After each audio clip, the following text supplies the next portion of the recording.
Allahumma rabb hadhihi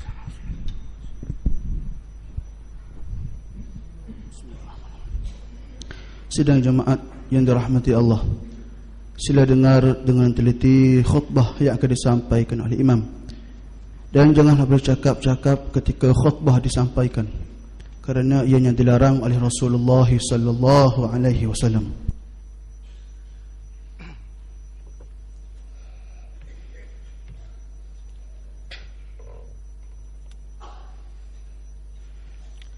Alhamdulillahi rabbil alamin.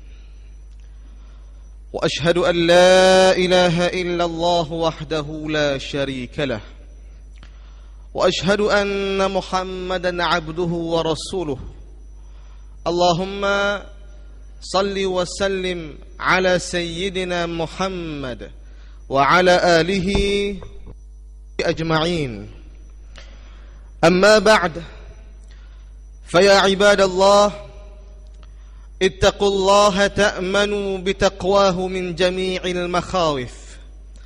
إخواني المسلمين rahimakumullah. Bertakwalah kita kepada Allah Subhanahu wa taala. Nescaya dengan ketakwaan yang sebenar itu kita akan aman daripada sebarang ketakutan. Maka tajuk khutbah pada hari ini insya-Allah akan membincangkan berkaitan dengan faktor-faktor keamanan dalam kehidupan kita. Saudara-saudara jemaat yang dirahmati lagi dikasihi oleh Allah Subhanahu wa taala, keamanan merupakan matlamat seluruh masyarakat manusia. Pihak berkuasa di mana-mana sahaja sentiasa fokus kepada keamanan dan juga berusaha mewujudkannya dengan apa jua cara dan juga pendekatan. Maka keamanan didahulukan daripada apa jua jenis kepentingan. Kerana hidup dalam ketakutan tidak mengizinkan seseorang itu menikmati pencapaian yang diraihnya dalam hidup. Oleh sebab itulah Nabi Ibrahim alaihi salam ketika mana berhijrah ke kota Makkatul Mukarramah, baginda berdoa kepada Allah Subhanahu wa taala supaya mengurniakan keamanan kepada bumi Mekah sebagai satu keutamaan ketika mana hendak meninggalkan istrinya Siti Hajar. Allah Subhanahu wa taala ada merekod doa baginda Nabi Ibrahim alaihi salam dalam suratul Baqarah ayat ke-126. A'udzu billahi minasyaitonir rajim. Wa idh qala Ibrahim rabbi ij'al hadha baladan amina warzuq ahlahu minats thamarati man amana minhum billahi wal yawmil akhir. Qala wa man kafara fa umatti'uhu qalila thumma adtarruhu ila 'adzabin nar wa bi'sal masir. Dan ingatlah ketika mana Nabi Ibrahim berdoa dengan berkata, wahai Tuhanku, jadikanlah negeri Mekah ini negeri yang aman sentosa, dan berikanlah rezeki daripada berbagai-bagai jenis buah-buahan kepada penduduk kota Mekah ini, iaitulah orang-orang yang beriman kepada Allah dan juga hari akhirat di antara mereka. Allah berfirman, permohonanmu itu wahai Ibrahim telah diterima. Akan tetapi sesiapa yang kufur dan ingkar, maka aku akan berikan juga ia bersenang-senang menikmati rezeki itu bagi waktu yang sementara sahaja, yakni di dunia. Kemudian aku akan memaksanya dengan mengheretnya ke azab api neraka, dan itulah seburuk-buruk tempat kembali. Persoalannya sedang jemaah sekalian, bagaimanakah cara untuk kita mencapai keamanan? Mungkinkah dengan menggunakan kekerasan ataupun menanganinya berdasarkan konsep diktator ataupun kuku besi? Ataupun sebaliknya, dengan mengambil pendekatan yang longgar, lembut dan juga penuh dengan tolak ansur, hingga penjenayah diberi layanan istimewa atas nama menghormati hak asasi manusia. Maka apa yang dapat disaksikan pendekatan yang ketat dan juga keras ataupun melalui cara yang sangat demokrasi itu tidak dapat melahirkan keamanan secara menyeluruh. Sama ada masyarakat hidup dalam tekanan dan juga ketakutan yang mencengkam ataupun hidup dalam suasana yang bercelaru di mana setiap orang boleh bertindak mengikut hak masing-masing tanpa memikirkan keselamatan ataupun keselesaan pihak yang lain. Inilah jika mana keamanan itu dicari berdasarkan gaya demokrasi. Sidang jemaat yang dirahmati oleh Allah Ta'ala, berdasarkan sejarah masyarakat jahiliyah Arab sebelum kedatangan Islam, dahulunya mereka ini hidup dalam suasana huru-hara dan juga tidak aman. Masing-masing berusaha melindungi puak masing-masing. Ada yang melakukan ancaman dan juga kekerasan kepada puak-puak lain bagi melindungi puak dia. Maka natijahnya, hasilnya, peperangan demi peperangan antara puak berlaku. Pergaduhan demi pergaduhan antara kabilah berlaku. Maka keamanan menyeluruh tidak dapat dinikmati oleh semua pihak. Bahkan hanya pihak yang menang sahaja akan menikmati keamanan. Namun bila mana Islam bersinar di bumi Arab, bangsa yang sering bermusuhan dan hidup dalam ketakutan peperangan itu dengan izin Allah Subhanahu wa taala dapat dimesrakan dan hidup bagaikan dalam satu keluarga. Allah Subhanahu wa taala berfirman dalam surah Ali Imran ayat ke-103. أعوذ بالله من الشيطان الرجيم واعتصموا بحبل الله جميعا ولا تفرقوا واذكروا نعمة الله عليكم إذ كنتم أعداء فألف بين قلوبكم فأصبحتم بنعمته إخوانا وكنتم على شفا حفرة من النار فأنقذكم منها كذلك يبين الله لكم آياته la'allakum tahtadun. Dan berpegang teguhlah kamu sekalian dengan tali Allah, yakni agama Islam. Dan janganlah kamu bercerai-berai. Dan kenanglah nikmat Allah kepada kamu ketika mana kamu bermusuh-musuhan semasa jahiliah dahulu. Lalu Allah menyatukan di antara hati-hati kamu sehingga kamu bersatu padu dengan nikmat Islam. Maka menjadilah kamu dengan nikmat Allah Ta'ala itu orang Islam yang bersaudara. Dan kamu dahulunya telah pun berada di tepi jurang api neraka disebabkan kekufuran kamu semasa jahiliah. Lalu Allah Ta'ala selamatkan kamu daripada azab api neraka itu disebabkan nikmat Islam juga. Demikianlah Allah Ta'ala menjelaskan kepada kamu tentang ayat-ayat keterangannya supaya kamu mendapat petunjuk hidayahnya. Sidang jemaat yang dirahmati oleh Allah Subhanahu wa Ta'ala, apakah faktor-faktor keamanan yang diilhamkan oleh Islam dan mewujudkan keamanan dalam masyarakat Arab ketika itu? Lalu dibincangkan oleh ulama, antara lainnya faktor yang pertama yang paling penting sekali iaitulah akidah. Keimanan kepada Allah Subhanahu wa Ta'ala lah yang menjadikan seseorang itu sentiasa bermuraqabah, yakin bahawa Allah Ta'ala sangat mengetahui, melihat dan juga mendengar setiap apa yang dilakukan, setiap apa yang diberkatakan, walaupun sekecil ataupun sesulit mana sekalipun. Dengan keyakinan itu, seseorang takut untuk melakukan maksiat ataupun jenayah kejahatan, apatah lagi yang boleh mengganggu gugat, menzalimi ataupun menakut-nakutkan pihak yang lain. Dengan keyakinan bahawa Allah Ta'ala sahaja tumpuan ibadah dan juga tempat untuk mencari keredaan, sedangkan manusia adalah hamba-hamba Allah Ta'ala sahaja, maka seseorang itu tidak lagi berfikir untuk menidakkan orang lain daripada mendapatkan hak keredaan Allah Subhanahu wa Ta'ala. Kerana dalam setiap pemikiran masing-masing mengetahui bahawasanya matlamat yang sebenar untuk dicapai adalah keridaan Allah Ta'ala, dan mereka semuanya hanyalah sama di sisi Allah Subhanahu wa Ta'ala.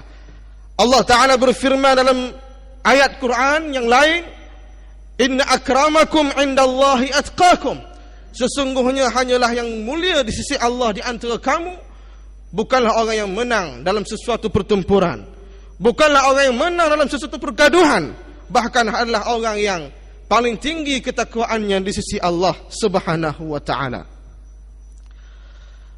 Sidang jemaah yang dirahmati oleh Allah, faktor yang kedua dan juga yang ketiga yang mana dibincangkan oleh ulama, apakah faktor yang menjadi punca keamanan dalam kehidupan kita, iaitulah mendirikan salat dan juga menunaikan zakat. Salat menjadikan seseorang itu tidak berminat untuk melakukan kejahatan ataupun kemungkaran, bila mana salat itu dilakukan dengan cara yang betul dan menepati hukum-hukumnya, syarat-syarat dan juga rukun-rukunnya. Sementara zakat pula merupakan satu proses untuk menjadikan seseorang itu berjiwa penyayang dan juga pengasih. Maka dengan itu wujudlah masyarakat yang sentiasa menegakkan kebajikan dan juga membela sesama makhluk Allah Subhanahu wa Ta'ala. Maka dengan yang demikian tidak ada lagi kemungkaran dan juga tindak balas yang mencetuskan kekacauan. Seterusnya akan wujudlah satu suasana aman. Allah Subhanahu wa Ta'ala berfirman dalam surah An-Nur ayat ke-55, a'udzubillahi minasyaitonir rajim, wa'adallahu alladhina amanu minkum wa 'amilus salihat la yastakhlifannahum fil ard kama istakhlafa alladhina min qablihim wa la yumakkinanna lahum dinahum alladhi irtada lahum wa la yubaddilanna lahum min ba'di khawfihim amna ya'budunani la yushrikuna bi syai'a wa man kafara ba'da dhalik fa ulaika humul fasiqun. Allah Ta'ala menjanjikan kepada orang-orang yang beriman dan juga beramal saleh daripada kalangan kamu, wahai umat Nabi Muhammad sallallahu alaihi wasallam, bahawa ia akan menjadikan mereka khalifah-khalifah yang memegang kuasa pemerintahan di muka bumi ini, sebagaimana ia telah menjadikan orang-orang yang sebelum daripada mereka khalifah-khalifah yang berkuasa, dan ia akan menguatkan dan mengembangkan agama mereka, yakni agama Islam yang telah diridai olehnya untuk mereka, dan ia juga akan menggantikan bagi mereka keamanan setelah mereka mengalami ketakutan daripada ancaman musuh. Maka mereka terus beribadah kepadaku dengan tidak mempersekutukan sesuatu yang lain denganku. Dan ingatlah, sesiapa yang kufur ingkar sesudah itu, maka mereka itulah orang-orang yang derhaka kepada aku. Saudara-saudara jemaat yang dirahmati oleh Allah, faktor yang keempat dan juga yang kelima ialah perpaduan dan juga kesetiaan kepada waliul amri. Kita kena maklum bahawa senyuruh perpaduan membuka jalan kepada pendekatan tasamuh ataupun toleransi, dan juga bersedia menerima perbezaan pendapat dengan merujuk kepada panduan Al-Quran dan As-Sunnah, dengan menjunjung syariat, menghormati dan juga setia kepada waliul amri. Bebek-bebek percanggahan pendapat ataupun perbezaan prinsip, ideologi politik kepartian dapat kita hindarkan. Allah Ta'ala berfirman dalam surah An-Nisa ayat ke-59, a'udzubillahi minasyaitonir rajim, ya ayyuhalladzina amanu ati'u Allah wa ati'ur rasul wa ulil amri minkum fa in tanaza'tum fi syai'in farudduhu ila Allah war rasul in kuntum tu'minuna billahi wal yawmil akhir dzalika khairun wa ahsanu ta'wila. Wahai orang-orang yang beriman, taatlah kamu kepada Allah dan juga taatlah kamu kepada Rasulullah dan kepada ulil amri, orang-orang yang berkuasa di kalangan kamu. Kemudian jika kamu berbantah-bantahan, berselisihan dalam sesuatu perkara, maka hendaklah kamu mengembalikannya, merujukkannya kepada Allah, yakni Al-Quran, dan juga kepada Rasulnya, yakni kepada sunnah hadis Rasulullah sallallahu alaihi wasallam. Maka jika kamu benar beriman kepada Allah dan juga hari akhirat, yang demikian adalah lebih baik bagi kamu dan lebih elok pula kesudahannya. InsyaAllah, sidang hadirin jemaatnya sekalian, dengan jalinan faktor-faktor keamanan ini dan juga dengan pelaksanaan peraturan ataupun kanun berteraskan agama Islam yang suci ini, maka keamanan yang sebenar dan menyeluruh akan kita nikmati dan menjadi suatu yang realiti. A'udzubillahi minasyaitonir rajim. Falyabudu rabb hadzal bait alladzi at'amahum min ju'in wa amanahum min khauf. Maka hendaklah mereka menyembah Tuhan yang menguasai rumah Kaabah ini, Tuhan yang memberikan mereka penghidupan, yang menyelamatkan mereka daripada kelaparan, dan juga Tuhan yang mengamankan mereka daripada ketakutan. Surah Quraisy ayat ketiga hingga 4. Barakallahu li wa lakum bil Qur'anil azim wa nafa'ani wa iyyakum bima fihi min al ayati wal dhikril hakim wa taqabbala minni wa minkum tilawatahu innahu huwas samiul alim. Aqulu qawli hadha وأستغفر الله العظيم لي ولكم ولسائر المسلمين والمسلمات والمؤمنين والمؤمنات فاستغفروه فيا فوز المستغفرين ويا نجاة التائبين التائب من الذنب كما لا ذنب له. آمين آمين يا موفق الطائعين وفقنا لطاعتك أجمعين وتب علينا وعلى المسلمين واغفر ذنب من يقول نستغفر الله العظيم ونستغفر الله العظيم.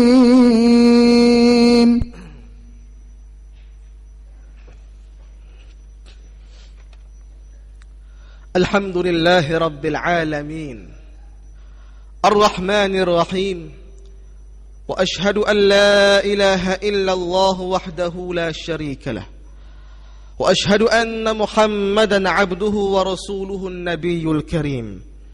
اللهم صل وسلم على سيدنا محمد وعلى آله وصحبه أجمعين. أما بعد، فيا عباد الله اتقوا الله وعليكم بالتمسك بأوامر الدين تأمنوا. Ikhwani al-muslimin hafizakumullah. Bertakwalah kita kepada Allah Subhanahu wa ta'ala dan berpegang teguhlah kita dengan ajaran agama Islam. Nescaya kita akan hidup aman dan juga sejahtera. Sidang jemaat yang dirahmati oleh Allah Subhanahu wa ta'ala, satu perkara yang perlu kita sedari dan juga insafi, bahawa semakin meningkatnya umur kita, maka semakin berkuranglah pula sisa-sisa hidup kita yang masih berbaki di atas dunia ini. Ajal maut pasti datang menjemput kita. Maka pada ketika itu tidak ada lagi peluang kesekian kalinya untuk kita mengumpulkan bekalan untuk kita bawa menghadap Allah Subhanahu wa ta'ala. Oleh yang demikian, saudara-saudara sidang jemaat sekalian, kita sewajibnya menginsafi diri kita semasa menjalani kehidupan di atas dunia yang sementara ini, dan janganlah kita hendaknya membazirkan waktu-waktu kita yang berharga terbuang dengan sia-sia. Ingatlah saudara-saudara sekalian, bahawa sehari yang terbuang amat bermakna kepada kita, dan itu bermaksud kita telah membuang masa yang sangat berharga dalam kehidupan kita. Umur kita yang berharga, masa muda kita yang berharga, dan kita menghilangkan peluang untuk mendapat mata pencarian yang berharga. Lebih malang lagi, bekalan akhirat yang berharga juga akan turut terbuang dan juga hilang dengan begitu saja. Dalam hal ini Rasulullah sallallahu alaihi wasallam pernah mengingatkan kita dengan sabdanya, "Igtanim khamsan qabla khamsin, syababaka qabla haramik, wa sihhataka qabla saqamik, wa ghinaka qabla faqrik, wa hayataka qabla mautik, wa faraghaka qabla syughlik." Rebutlah 5 masa sebelum datangnya 5 masa yang lebih mencabar. Masa mudamu sebelum tibanya masa tuamu, masa sihatmu sebelum tibanya masa sakitmu, masa senangmu sebelum tibanya masa susahmu, masa hidupmu sebelum tibanya masa matimu, dan masa lapangmu sebelum tibanya masa sibukmu. Hadis riwayat Hakim dan juga Al-Baihaqi.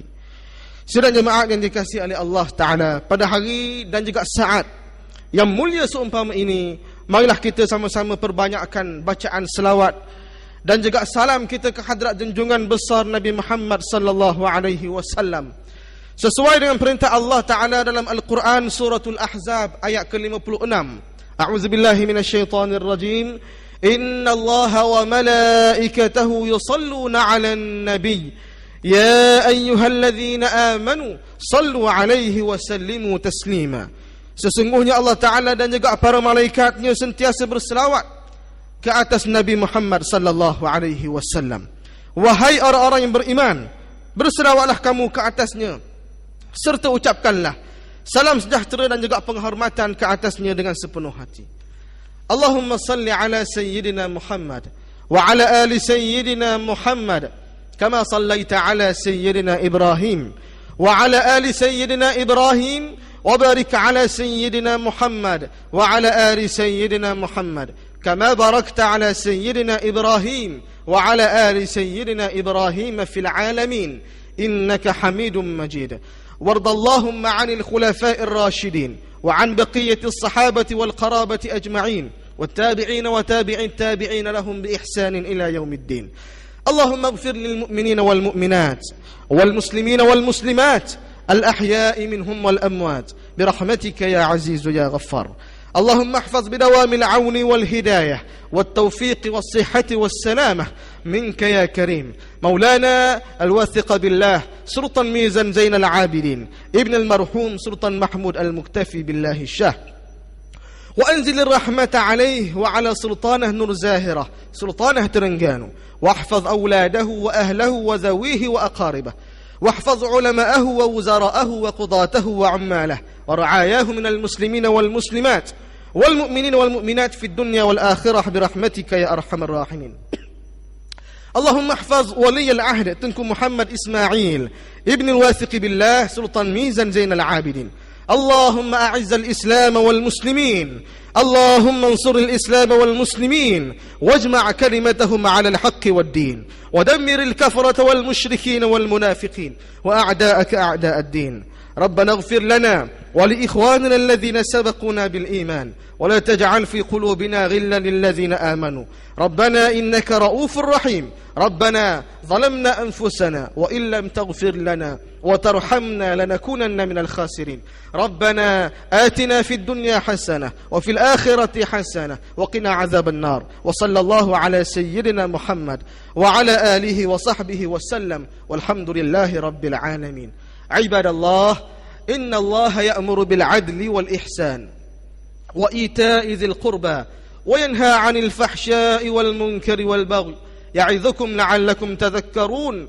فاذكروا الله العظيم يذكركم واشكروه على نعمه يزدكم واسألوه من فضله يعطكم ولذكر الله أكبر والله يعلم ما تصنعون. أقيموا الصلاة.